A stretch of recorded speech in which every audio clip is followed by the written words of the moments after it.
Shalom, saudaraku yang dikasihi oleh Tuhan kita Yesus Kristus. Jumpa lagi dengan saya, Bram Manaha. Dan kali ini kita akan membahas sebuah topik, yakni apa yang aku tahu.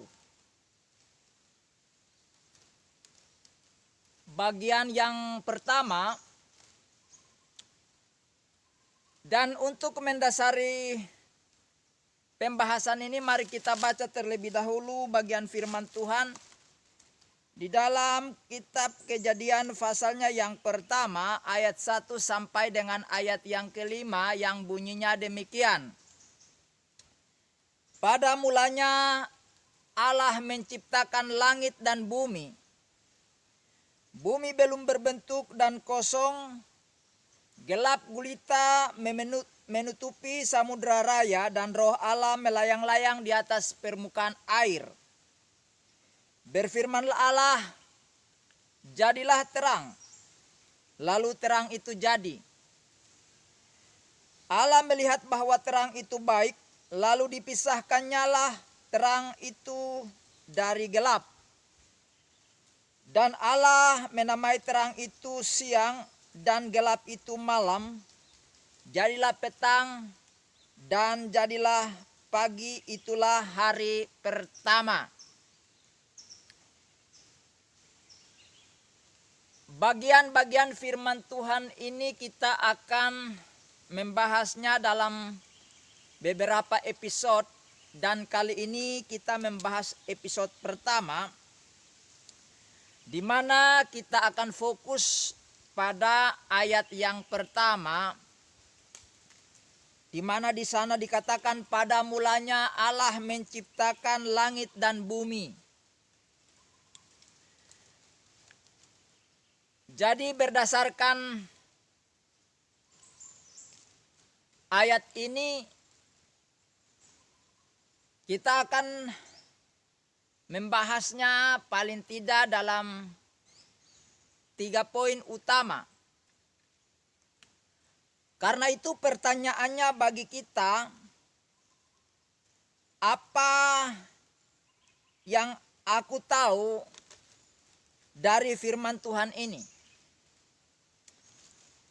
Sebelum kita bahas lebih jauh dari ayat ini, seperti biasanya marilah terlebih dahulu kita menyaksikan sebuah pujian berikut ini sebagai penghantar untuk kita membahas bagian ini.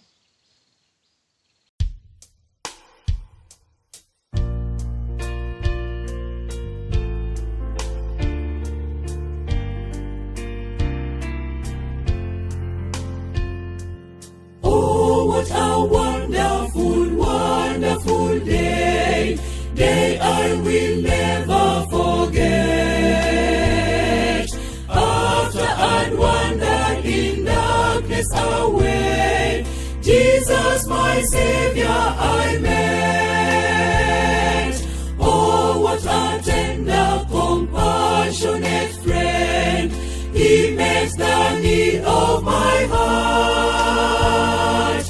Shadows dispelling with joy, I am telling, He made all the darkness depart.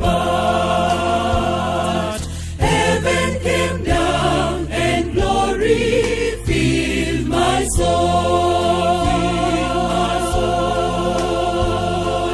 When at the cross the Savior made me whole. My sins were washed away, and my night was done today. Heaven came down and glory filled my soul.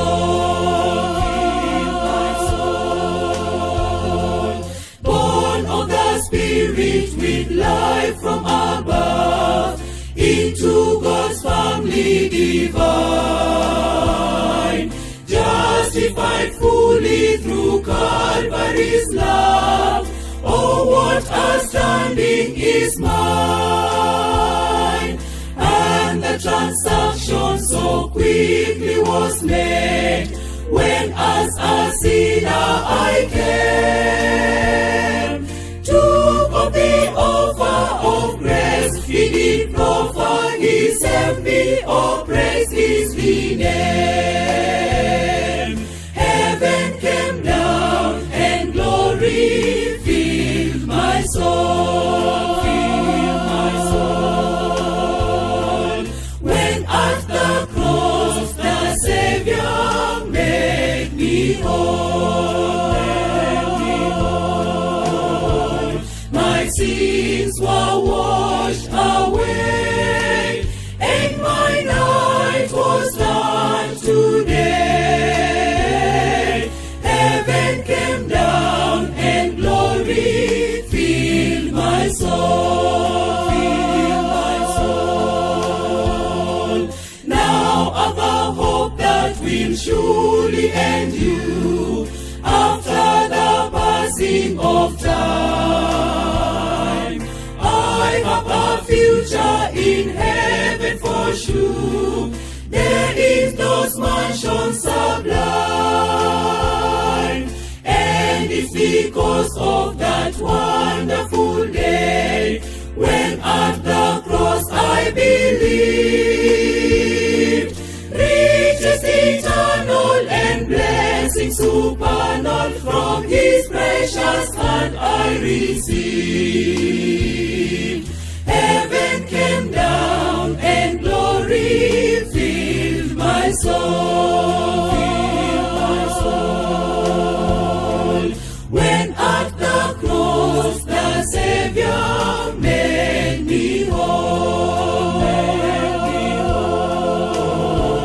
My sins were washed away, and my night was done today. Heaven came down and glory filled my soul, Heaven came down and glory filled my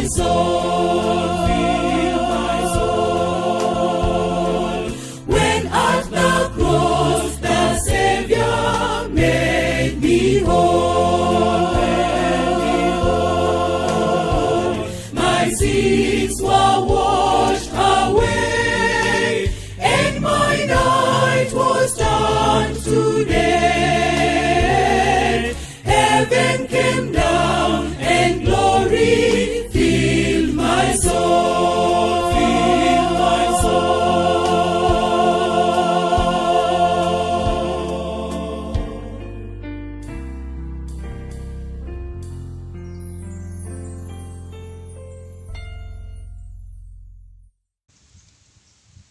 Sebagaimana pertanyaan tadi saudara, bahwa apa yang aku tahu tentang ayat ini. Yang pertama saudaraku adalah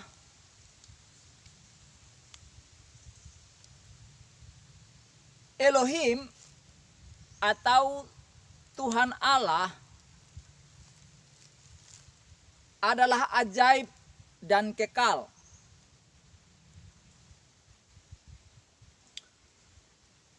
Di mana di dalam ayat yang pertama ini dikatakan pada mulanya Allah. Di sini saudaraku, Elohim atau Allah itu bukan sekedar memberikan sebuah narasi, tetapi ia ingin memberitahukan sesuatu kepada kita berdasarkan kalimat pendek ini, pada mulanya Allah. Jadi Elohim itu sedang mengatakan kepada setiap pembaca melalui Musa bahwa sebelum segala sesuatu ada, atau sebelum adanya alam semesta ini termasuk segala makhluk, baik yang ada di bumi maupun yang ada di langit atau di sorga yang kita sebutkan. Sebelum semuanya itu ada, sebelum semua elemen itu ada, Elohim sedang mengatakan bahwa aku sudah ada. Aku ada dengan sendirinya. Tidak ada yang menciptakan aku. Tetapi dengan sendirinya aku ada. Sejak awal aku sudah ada sebelum segala sesuatu. Artinya aku ada dengan sendirinya. Ajaib dan kekal. Tanpa batas waktu, tanpa batas durasi waktu. Aku ada dengan sendirinya dan aku tetap ada sampai kekal dan selamanya. Jadi Elohim atau Tuhan Allah ini sedang mengatakan bahwa pada mulanya adalah Allah. Dia sedang mengatakan bahwa dirinya adalah sosok atau pribadi yang ajaib. Ajaib karena dia ada dengan sendirinya, tidak ada yang menciptakan dia, tetapi dengan ajaib dia ada. Kekal artinya tidak ada batas waktu, baik sebelum maupun sesudah itu, dia tetap ada. Itu yang disebut dengan kekal atau kekekalan, tanpa ada batas waktu, tidak ada awal, tidak ada akhir. Itulah sebabnya saudaraku yang dikasihi oleh Tuhan Yesus Kristus, di dalam kitab Wahyu pasal yang pertama ayat 8, Yesus Kristus kepada Yohanes rasulnya, dia katakan, aku adalah Alfa dan Omega, firman Tuhan Allah yang ada dan yang sudah ada dan yang akan datang, yang maha kuasa. Jadi Yesus sedang mengatakan kepada setiap pembacanya melalui Rasul Yohanes bahwa ia adalah Alfa yang awal pada mulanya dan Omega setelah itu akhir, yang mana dia katakan yang sudah ada itu berbicara masa lampau, Kejadian pasal 1 pada mulanya, dan yang sudah ada itu berbicara masa kini, masa di mana Yesus Kristus ada dan bahkan masa kita kini, dan yang akan datang itu berbicara masa yang ada di depan. Aku Tuhan Allah yang maha kuasa. Jadi apa yang kita tahu tentang Kejadian 1 ayat 1? Dengan kalimat pada mulanya adalah Allah. Jadi Allah sedang mengatakan kepada kita bahwa segala sesuatu sebelum ada, dia sudah dengan ajaib dan dalam kekekalan sudah ada dan terus hidup dalam kekekalan. Itulah sebabnya Yesus Kristus, Tuhan Allah yang menjadi manusia itu kembali mengatakan setelah dia datang ke dalam dunia sebagai Mesias, mati, dikuburkan, bangkit, naik ke sorga, dia kembali kepada keadaannya semula. Dia kembali mengatakan bahwa aku adalah Alfa dan Omega, yang sudah ada, yang ada, dan yang akan datang. Jadi Wahyu pasal 1 ayat 8 sangat selaras dengan Kejadian pasal 1. Kita belum lagi berbicara tentang Yohanes pasal 1. Ada waktu kita akan membahas hal itu. Nah, jadi saudaraku, hari ini saudara sebagai orang Kristen, saudara harus tahu bahwa sebelum segala sesuatu ada, berdasarkan Kejadian pasal 1 ayat 1, Tuhan Allah dengan ajaib sudah ada dan terus ada dan selamanya ada tanpa berakhir dalam kekekalan. Saudara sebagai orang Kristen harus tahu ini sehingga saudara tidak dapat ditipu oleh ajaran-ajaran setan yang dikemas dalam berbagai ajaran di dalam dunia ini. Jadi ironis sekali kalau saudara mudah ditipu orang yang mengaku sebagai nabilah, rasulullah, dan lain sebagainya. Bagi saudara yang belum percaya Yesus, saudara harus membuka hati pikiran saudara untuk saudara menerima kebenaran bahwa Allah yang tercatat di dalam Alkitab adalah Allah yang kekal, ajaib, yang dengan sendirinya ada sebelum alam semesta ini ada. Dia ada dalam kekekalan dan terus hidup dalam kekekalan.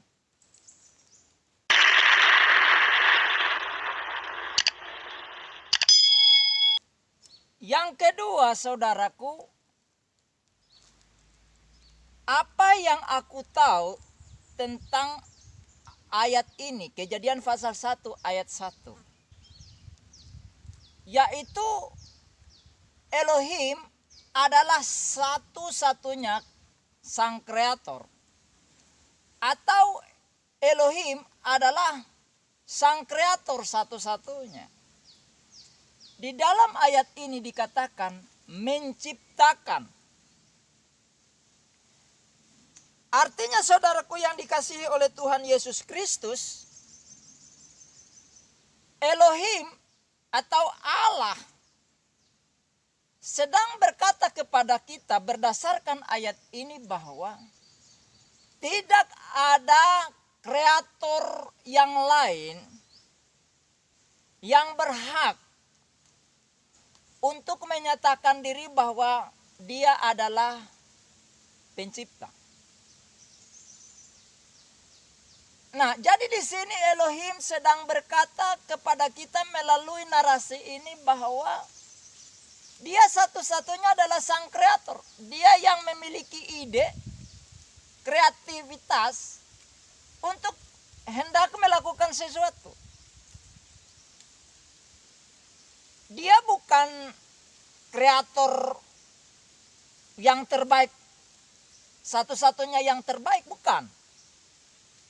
Kalau dia adalah sang kreator yang terbaik, berarti ada kreator-kreator lain. Tetapi dialah yang menjadi kreator terbaik. Ada persaingan, tetapi tidak.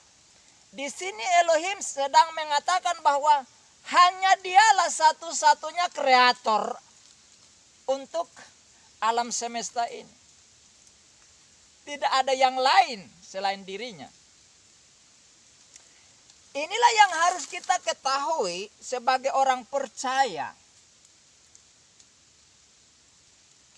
Di dalam kitab Yesaya pasal 45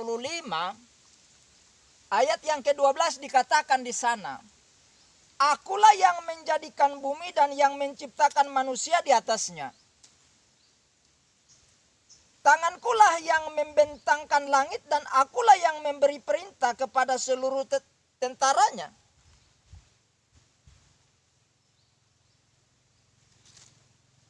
Jadi di sini jelas.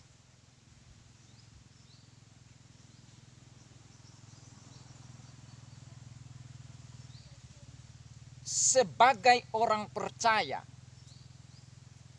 sebagai orang Kristen, seharusnya percaya bahwa Tuhan Allah, Yahweh Elohim, satu-satunya kreator untuk alam semesta ini.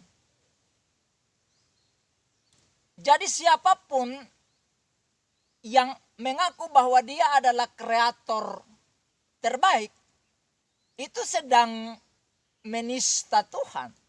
Menista Allah, menista Elohim. Karena kreator itu cuma satu, yaitu Elohim. Elohim yang disembah oleh bangsa Israel yang disebut sebagai Yahweh. Dan itulah yang kita percayai.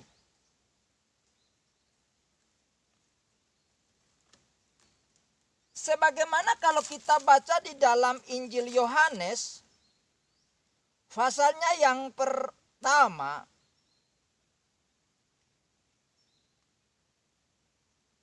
ayatnya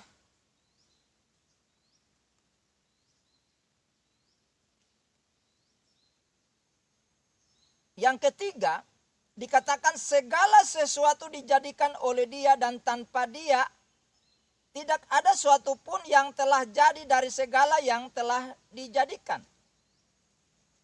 Jadi Yohanes memberitahukan kepada kita bahwa Yesus Kristus adalah Sang Pencipta, Sang Kreator itu.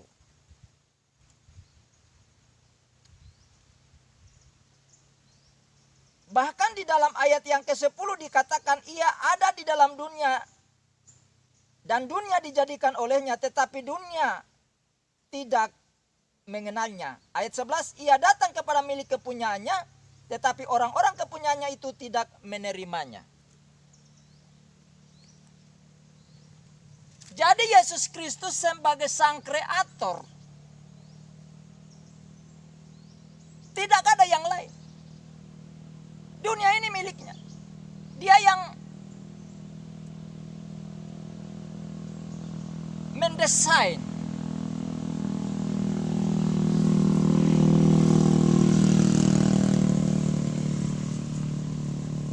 Jadi inilah yang menjadi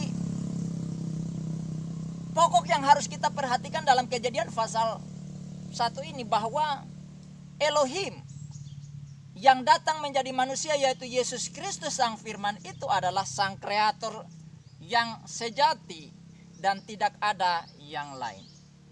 Karena itu bagi saudara-saudara yang sudah percaya kepada Yesus Kristus, saudara seharusnya meneguhkan iman saudara bahwa tidak ada kreator lain selain daripada Elohim yang disembah oleh bangsa Israel dan yang datang dalam dunia sebagai manusia.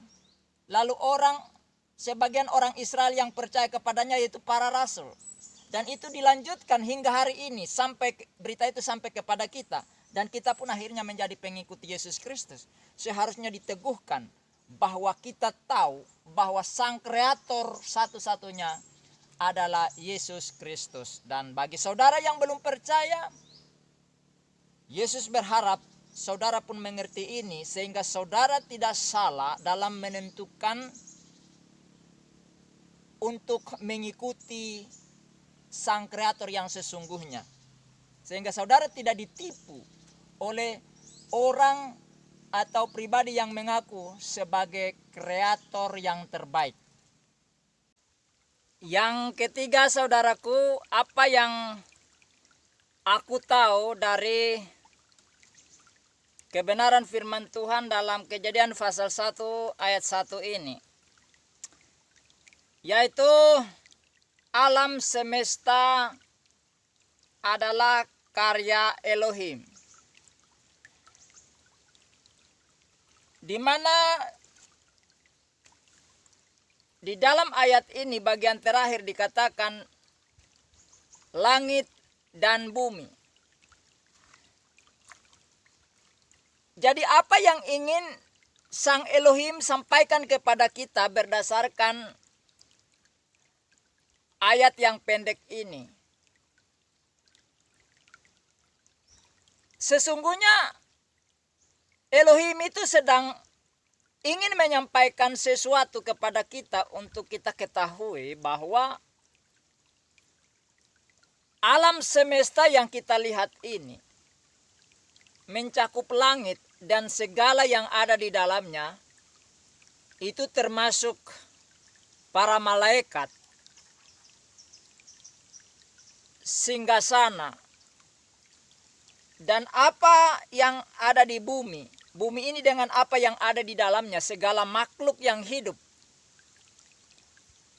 segala benda yang mati, yang terkandung di dalam bumi ini, semuanya adalah karya Elohim atau buatan Elohim.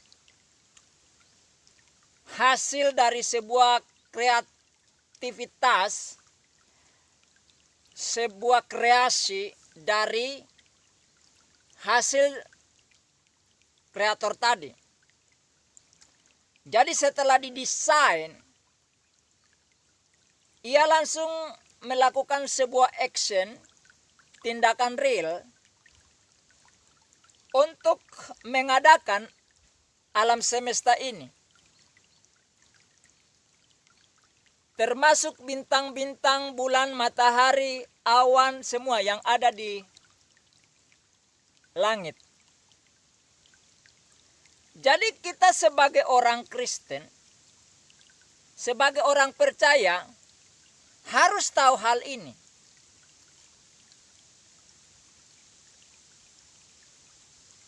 Ini penting sekali bagi kita sebagai orang percaya.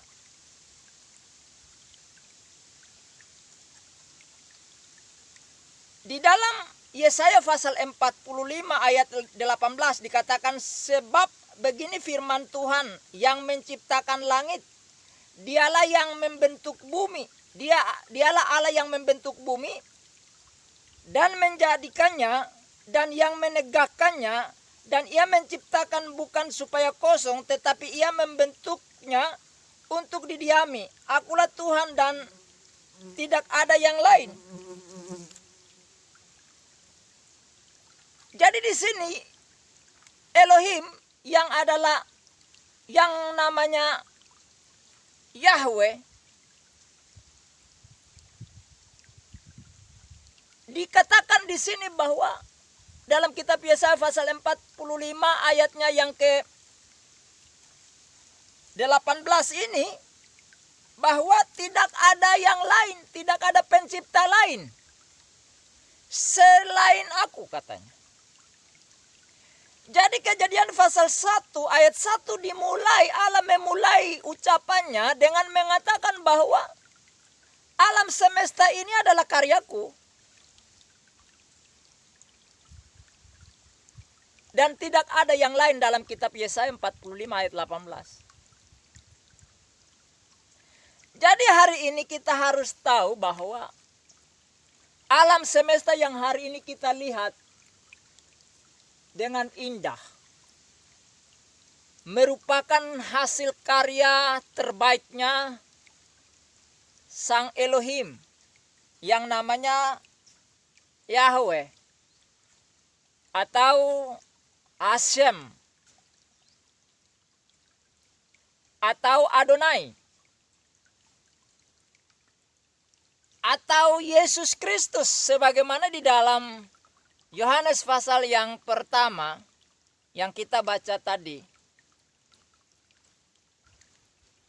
Nah, oleh karena itu bagi orang yang dengan kebodohannya meninggalkan pencipta yang sesungguhnya, yaitu Yahweh Elohim, yang datang dalam rupa manusia, yaitu Sang Mesias, Yesus Kristus.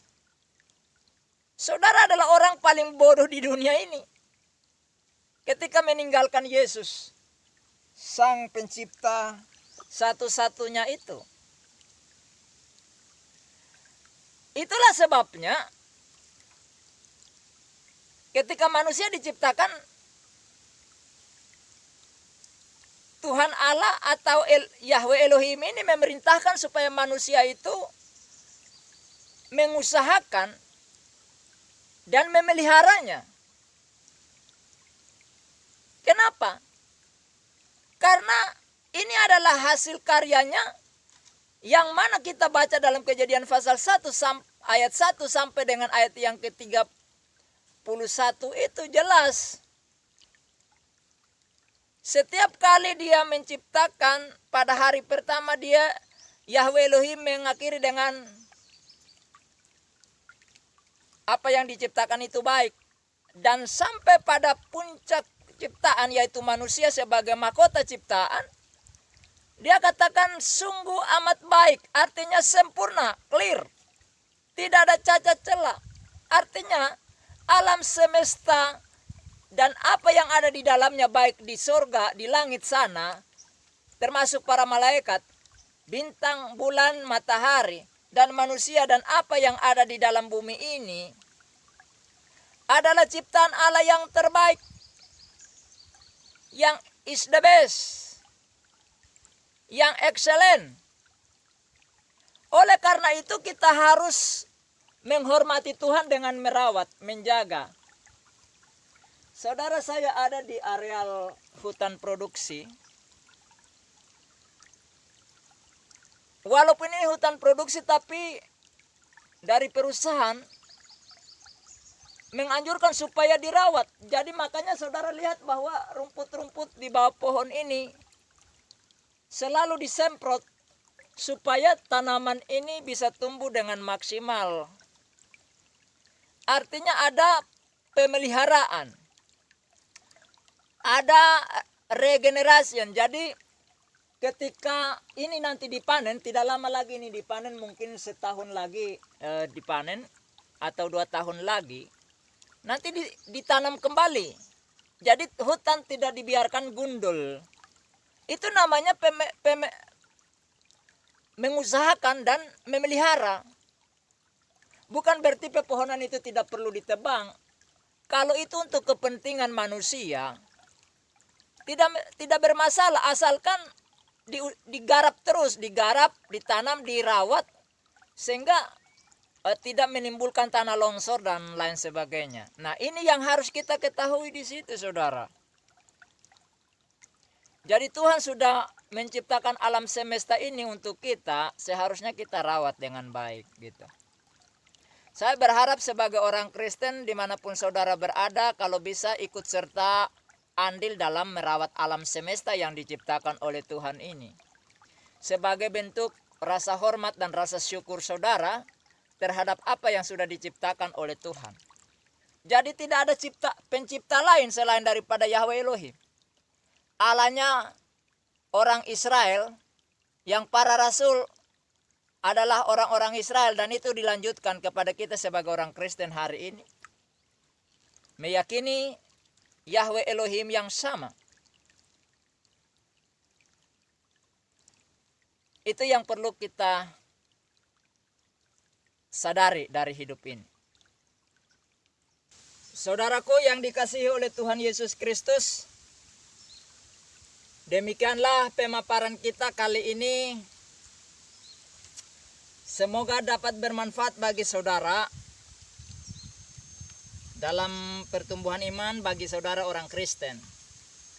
Dan jika saudara sudah diberkati melalui penjelasan ini, jangan lupa untuk like dan subscribe. Kemudian jangan lupa untuk komen di kolom komentar, karena itu sangat bermanfaat bagi saya, bagi pembuatan video-video yang lain. Mau itu komentar saudara positif atau negatif, entah itu membangun atau menjatuhkan, tidak bermasalah bagi saya, karena itu sangat berfaedah bagi saya pribadi dalam pembuatan konten-konten lanjutannya. Silakan share kepada setiap orang, bagi keluarga saudara ataupun teman-teman saudara, baik yang Kristen maupun non-Kristen, agar mereka juga bisa diedukasi dengan pemaparan materi seperti ini, sehingga mereka menyadari bahwa Allah yang kita sembah adalah Allah yang ajaib dan kekal. Sebelum segala sesuatu ada, dia sudah ada dan terus ada dan selamanya ada. Dan dia sebagai sang kreator satu-satunya, dan alam semesta merupakan hasil kreasi daripadanya untuk menunjukkan kemahakuasaannya, kreativitasnya, kemuliaannya. agar mereka juga termotivasi untuk bisa percaya juga kepada Yesus Kristus sebagai Tuhan dan Juru Selamat pribadi. Kemudian bunyikan lonceng notifikasinya agar tidak ketinggalan dengan video-video saya yang terbaru. Dan sampai jumpa pada video berikutnya. Tuhan Yesus memberkati saudara. Dan Shalom Aleichem. Haleluya. Amin.